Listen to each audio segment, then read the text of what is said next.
El conocimiento, porque de su experiencia obtenemos beneficios. Vive sano, hablando con los expertos. Estamos de regreso aquí en Vive Sano y ahora en Hablando con los Expertos vamos a hablar de un tema que se convierte un poquito en mito, en tabú y como esa inquietud reservada a la hora que un hombre se ve su función varonil afectada. Tiene hasta temor de decirlo para no ser objeto de burla entre sus amigos, entre su propia familia. Y si la pareja en un momento dado intenta decirle que hay que buscar ayuda, se ponen un poquito reacio. Y cuando la disfunción eréctil hace presencia en la vida de pareja, se ve afectada y la vida emocional, el aspecto emocional del hombre es mucho más afectado todavía. Por eso yo quise invitar al doctor Eric Rullón, urólogo, para que nos hable un poquito de esta condición y de saber si hay soluciones a tiempo, oportunas, si hay tratamiento o si hay solo resignación. Doctor, bienvenido. Gracias por la invitación, Elizabeth. Un honor estar aquí en Vive Sano de nuevo.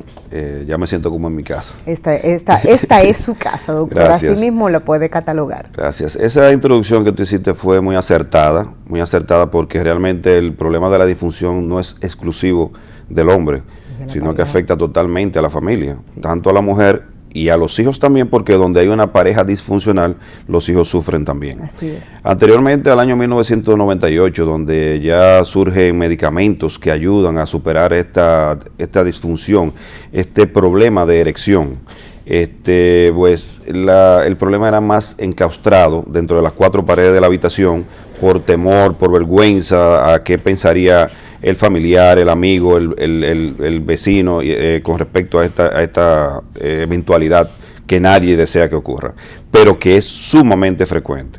De hecho, para los varones mayores de 40 años, alrededor de un 5 a un 10%, presentan algún grado de disfunción eréctil. Ya por encima de los 65 años se incrementa ese porcentaje a un 25 o un 35%, y cuando hay componentes ya orgánicos, llámese por ejemplo problema de hipertensión, diabetes o alguna afección de origen neurovascular, pues se incrementa mucho más la probabilidad de que desarrolle esta patología.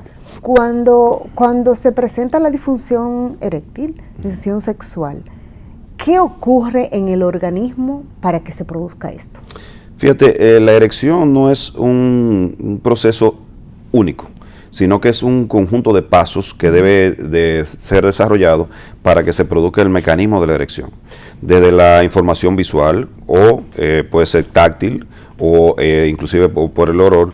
Esto lleva una información nerviosa al cerebro y esto desencadena una información a través de los nervios de la columna hacia los nervios pélvicos, y en el área pélvica pues producen un efecto donde los músculos del pene y las arterias y arteriolas del pene producen una relajación que permite la entrada de sangre hacia los cuerpos cavernosos.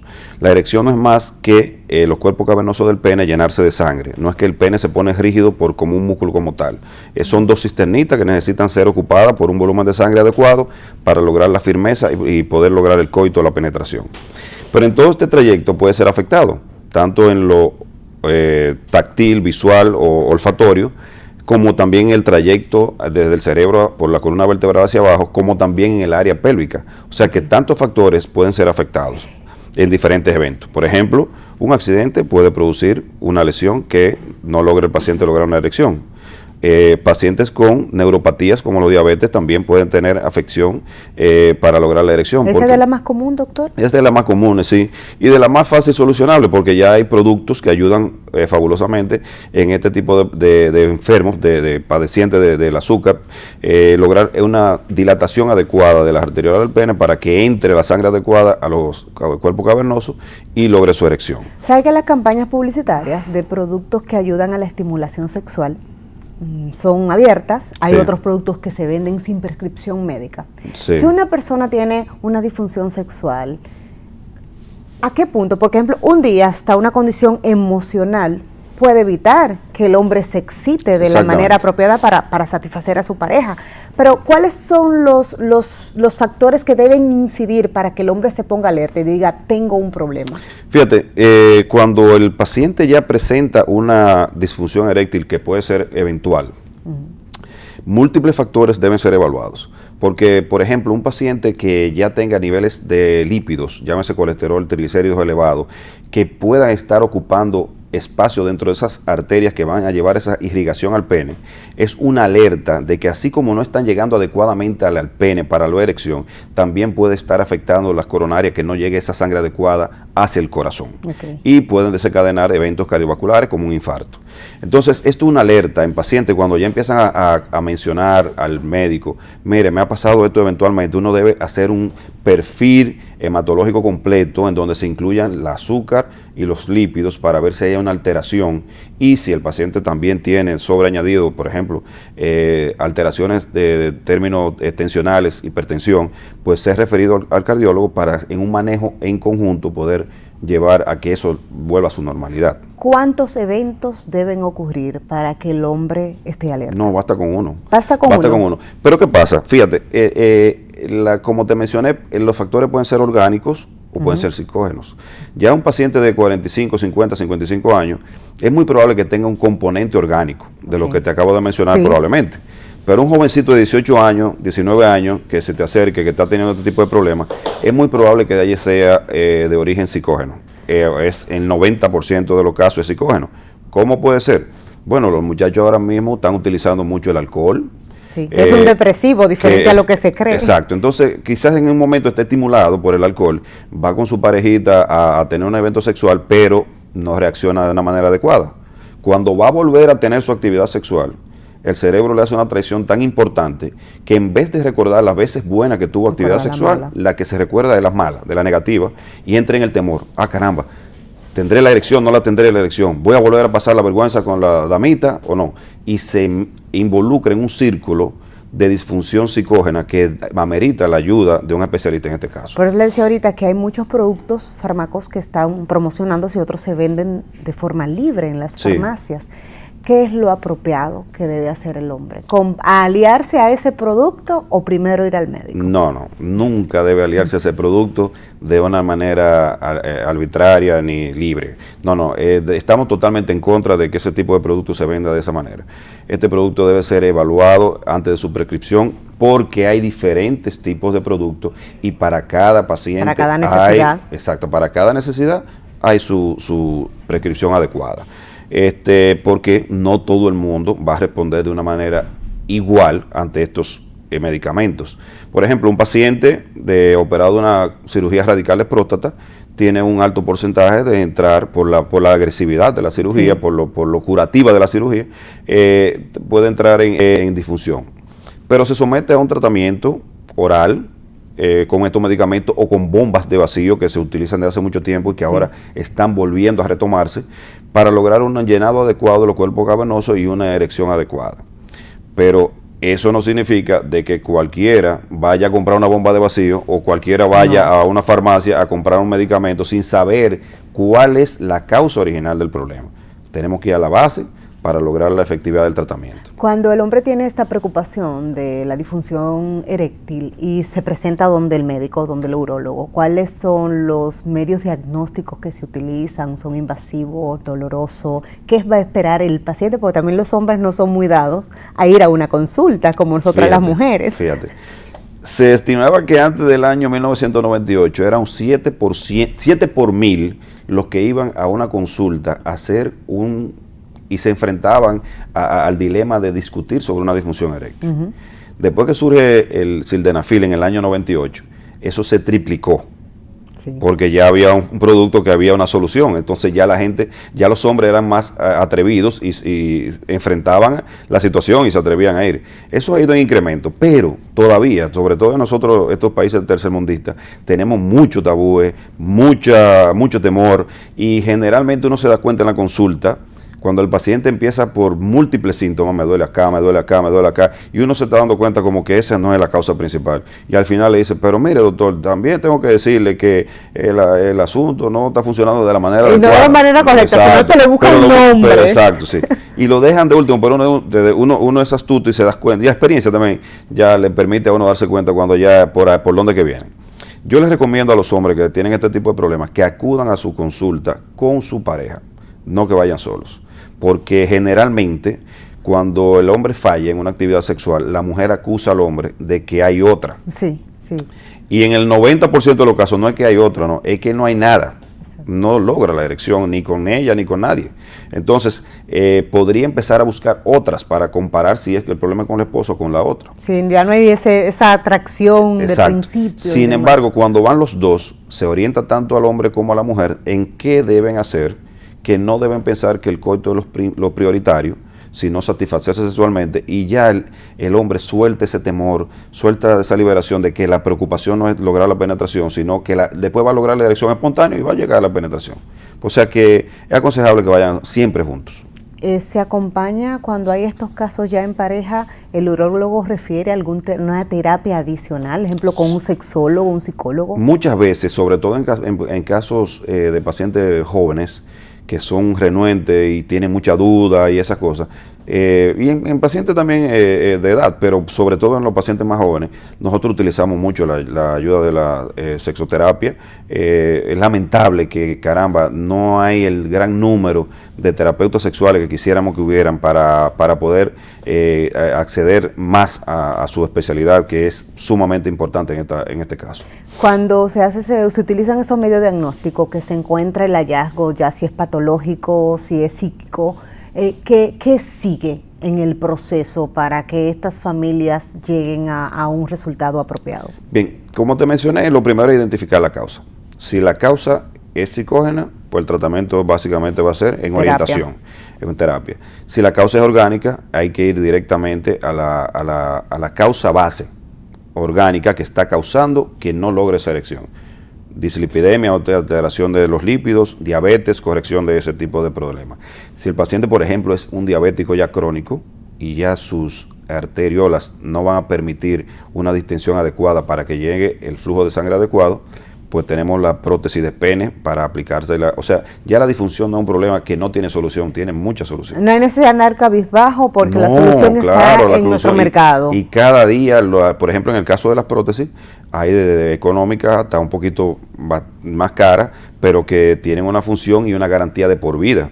Y el paciente tiene su erección y logra su coito y logra su placer sexual y logra su eyaculación normalmente, sencillamente con el implemento de estos mecanismos que hacen que la erección sea prácticamente, totalmente, como si fuera normal. Cuando se utiliza el tratamiento farmacológico, ¿es reversible o siempre queda dependiendo de un fármaco para poder llegar a una erección? Qué buena pregunta tú has hecho. Fíjate, luego del advenimiento del tadalafilo, que surgió después del sildenafilo, hubo una modificación de ese producto de 20 miligramos y lo llevaron a 5 miligramos de uso diario. Okay. Como la partida de la hipertensión arterial. Exacto, como la aspirinita 81. Okay. Ese medicamento tiene la particularidad de que no es un medicamento que se toma al momento de que usted va a tener una actividad sexual, sino que se toma diario, vaya usted o no vaya a tener relación sexual. Es un medicamento de depósito que es recomendable que empiece su actividad sexual luego de tener 3 o 4 días tomándolo. Pero ¿qué ventaja tiene? Aparte de lograr que logre su erección, generalmente ya estos pacientes de 50, 60 años de edad, que es donde se recomienda su utilización diaria, también tiene un componente de hiperplasia o desarrollo o aumento del volumen prostático que es muy probable que conlleve también a alteraciones miccionales, o sea que el hombre se levante mucho de noche a hacer pipí, que el chorro no sea como antes, que se quede con deseo de seguir orinando, etcétera. Este medicamento pues logra que la erección sea efectiva, pero también logra que la próstata se relaje y el paciente tenga una mejor micción, o sea que lo ayuda doblemente. Así que influyen varios factores favorables. Y también, aunque no está descrito como tal, pero se sabe que así como relaja las arteriolas del pene para la irrigación de los cuerpos cavernosos, también produce dilatación a nivel coronario. Y hay una mejor irrigación a nivel del corazón para la perfusión y para el mismo miocardio, con el músculo cardíaco. ¿Ese medicamento que ayuda a la parte cardiovascular? Sí. Hace años ya, desde el año más o menos 2000, el doctor Goldstein, que fue uno de los pioneros en cuanto a los fármacos para la disfunción eréctil, mencionaba que el sildenafil debería tomarse diario. Y eso cuando ese judío dijo eso fue una revolución, porque ¿cómo va a ser? Al padrón. Sí, porque entonces en ese entonces había un problema con ese producto que decía que podía ocasionar infarto, y esa cosa, esos mitos que surgieron, que después se descubrió que no era el medicamento, sino que el paciente con 60 años, después que tenía 20 años que no tenía una erección, se bebía este medicamento, se iba a la cama con una muchacha joven y quería, como no dicen, es lo mismo tomarse una pastilla que tomarse dos a la vez. y que quería privar en Superman en ese caso, y lo que entonces venía era un infarto, pero no ocasionado por el fármaco. Que era el mal uso del medicamento, no el medicamento en sí. Exactamente, porque el medicamento ni en sobredosis tiene que ser en una dosis por encima de los 900 gramos, y esos son dosis de 50 miligramos cada pastilla. O sea que era un mal uso del producto. Pero Goldstein dijo que se debería tomar diario para garantizar de que una persona pudiera llegar a la longevidad, llámese 70, 80 años, pudiendo tener una actividad sexual adecuada. Genial. Esa modificación de esa molécula se llevó al tadalafilo a los 5 miligramos y ahora ya está en el mercado para ser utilizado libremente en pacientes ya después de los 50 años de uso diario. Hay muchos pacientes que dicen que ese doctor es su papá, ¿verdad? Para que sepa, sí. No, y fue un genio. Una lástima, creo que tiene Alzheimer ahora, pero bueno. Eso vi en un documental. Sí. Pues doctor, vamos a pedirle permiso para ir a un compromiso comercial. Ustedes amigos continúen, tenemos muchísimo más de qué conversar de disfunción eréctil con el doctor Eric Grullón. Ya volvemos.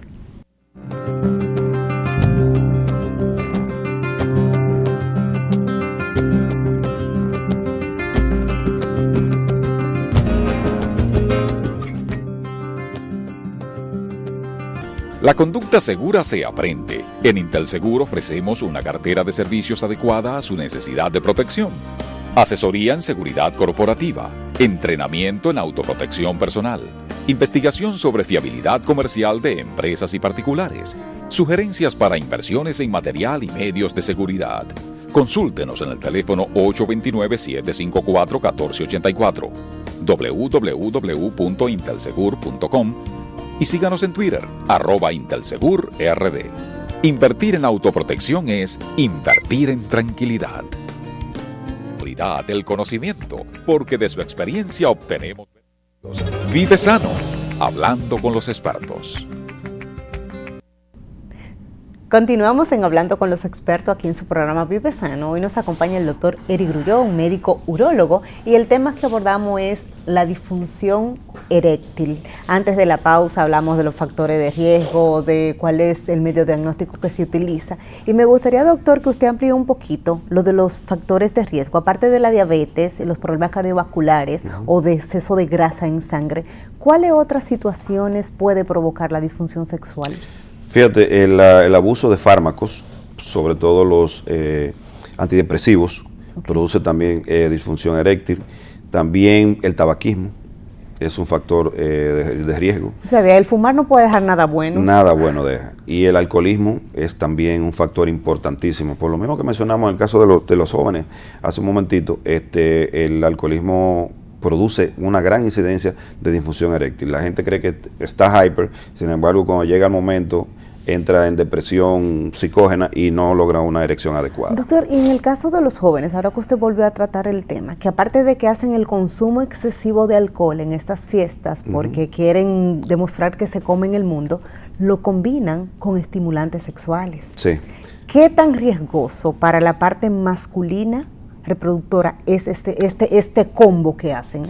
Fíjate, es muy riesgoso, pero debo decir que el producto no es un estimulante sexual. El producto es un ayudante a la erección.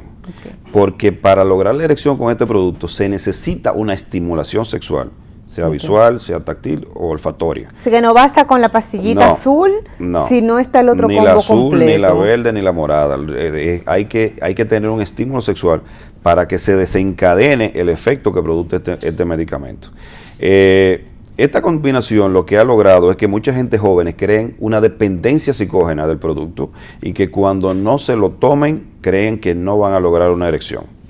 Por eso es que el joven debe acudir ante una situación así a donde el especialista, en este caso el urólogo o el sexólogo, para una orientación al respecto. En el caso de estimulación sexual, como la disfunción eréctil es muy amplia. La disfunción eréctil no solamente es la erección, sino también que incluye la eyaculación precoz y la pérdida de la libido. Eso pregunta un televidente, los chicos pasan un papelito por ahí. Exacto. Que si la eyaculación precoz está dentro de la disfunción eréctil. Sí, forma parte de la disfunción eréctil porque el término de disfunción eréctil, que antes era denominado como impotencia, es un término que ya se eliminó por peyorativo y segregante, y además que como que no tenía solución, mientras que disfunción sí ya tiene solución. Sí. Está más bonito, doctor, sigue siendo el mismo cuadro. Sí. Pero sí, la eyaculación precoz forma parte porque es la definición es que lograr una erección que sea satisfactoria para satisfacer a tu pareja durante el coito. Entonces, cuando está padeciendo de una eyaculación rápida, pues evidentemente quizás, o es altamente probable que su pareja se le queje de que no está logrando una actividad sexual adecuada. Y también eso tiene solución. Eso tiene solución con orientaciones y con fármacos. Sí. Pero eso no debe ser automedicado. El paciente debe acudir al especialista porque tiene solución. En el caso de la pérdida de la libido, o sea, que dice, bueno, ya no me está gustando, no tengo deseo de estímulo sexual, también debe el paciente acudir a donde el especialista, porque hay niveles hormonales que deben ser valorados. En el caso del hombre, la testosterona, que es la hormona masculina que nos produce la estimulación sexual. Sí. Y si ese nivel no está adecuadamente ajustado a los parámetros que debe de estar, más la combinación de factores metabólicos que es muy probable que también estén alterados, pues nunca va a lograr un estímulo sexual. También corregible, gracias a Dios, ya aquí en el país disponemos de productos que duran hasta 3 meses luego de la colocación de... Sí, hay fármacos de testosterona. Exactamente, que no es mensual la aplicación ya, sino que duran hasta 3 meses y que son sumamente efectivas y ayudan al hombre no solamente en la actividad sexual, sino que le agilizan su memoria, lo ponen más físicamente activo, sin necesidad de salir de lo normal. ¿Quiénes son estas personas? Los pacientes ya con hijos, porque este producto produce cierto grado de disminución en la fertilidad, y personas que no tengan un hematócrito, o sea, un volumen de glóbulos rojos muy, muy elevado. Eso, así que debe haber un cuadro clínico apropiado para la medicación. Exactamente, por el especialista para antes de la premedicación. Por eso entiendo la importancia de que no puede automedicarse, porque a mi primo le indicaron este medicamento, no puede automedicarse usted, señor, porque tiene que tener unos parámetros apropiados para consumirlo. Exactamente. Y en la parte, esta parte del tratamiento fármaco, sí. Cuando el farmacológico no funciona o no es el apropiado para la condición de ese paciente, y llegamos a la parte ya de la instalación de una bombita, sí. Para que el hombre pueda satisfacer sus necesidades fisiológicas, porque eso es parte de la vida. Y se entiende cuando un hombre se deprime porque no puede llegar a la plenitud de su vida de pareja, eso es lo más normal. Sí. Entonces, si existe ayuda médica, lo más oportuno que puede hacer es acercarse al urólogo, al especialista apropiado y recibir el tratamiento. ¿Quiénes sí y quiénes no pueden someterse a un procedimiento de la bombita? Fíjate, previa evaluación del especialista, el paciente candidato a la colocación de una prótesis de pene es aquel que logre no solamente la erección, sino que también sienta el placer, o sea, la eyaculación y eso, durante la relación sexual. O sea, un paciente que tenga una lesión de columna severa, que no va a sentir nada ahí, no es el candidato ideal para una prótesis de pene.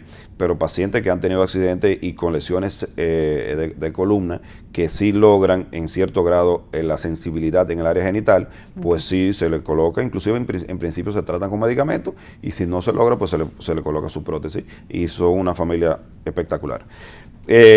Los demás pacientes son los que tienen, bueno, ya afecciones que no se ha logrado con los fármacos ni con terapia su rehabilitación sexual.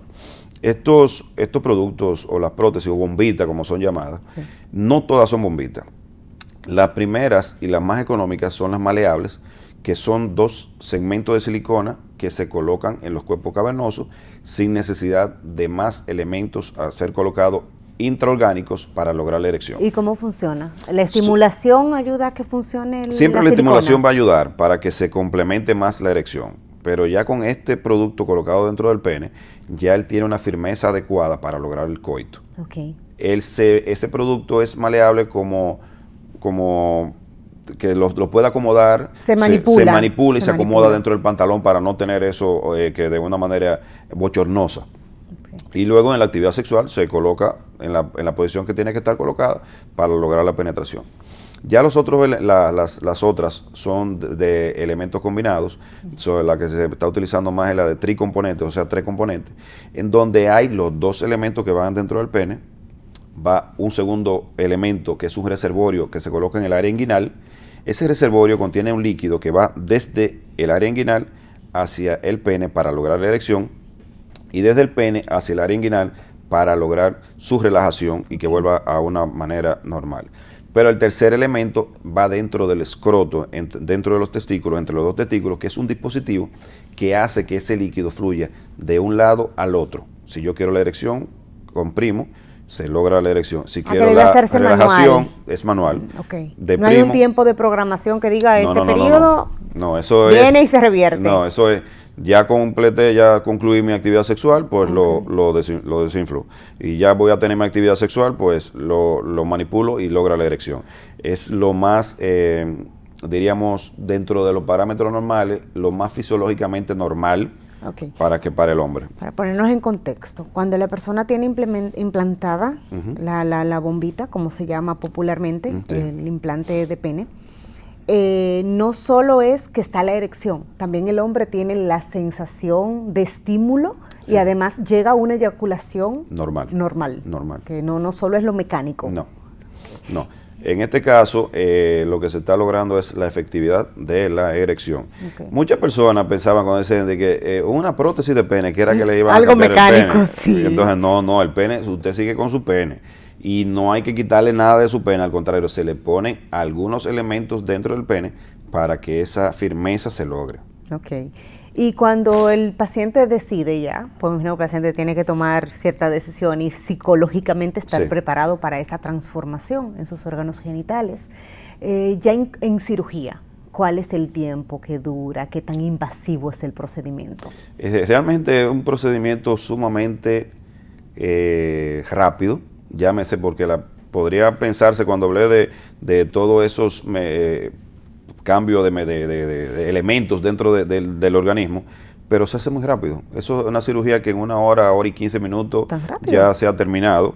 Y si es de lo maleable, yo diría que en 45 minutos ya se ha terminado. ¿Y el posoperatorio? El posoperatorio puede ser de ser egresado el mismo día a máximo 24 horas.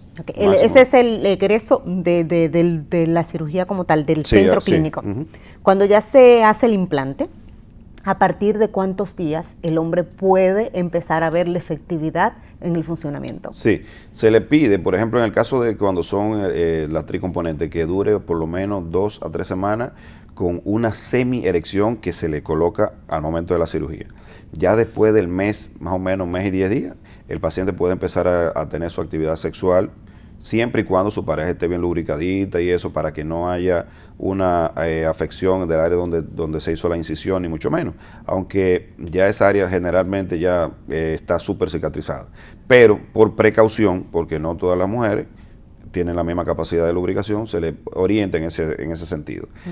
La verdad es que te digo que a las 2 meses cuando nos van a visitar para su chequeo y cómo va la cosa, son otra persona. Que su vida cambia. Otra persona. Llegan con los labios tocándose las orejas, y que si hubieran sabido eso lo hacían mucho antes.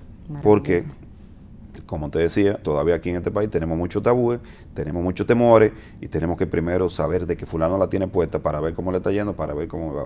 Pero eso es lo que tenemos que tratar de hacer, doctor, romper esos mitos, esos tabúes y demostrarle a los pacientes que están tristes, que están pasando por una situación de pareja, por no buscar la ayuda. Vi unas estadísticas que me preocuparon, que de todos los afectados de difusión sexual eréctil en el mundo, solo el 30% busca ayuda. Así es. Entonces ese otro 70% está ahí con la cabeza vuelta loca y sin idea. Y eso que se ha promocionado mucho, los medicamentos, los implementos y las orientaciones sexuales para corregir el problema. Sin embargo, todavía seguimos enclaustrados. Doctor, el órgano reproductor masculino es vulnerable igual que el de las mujeres. Sí.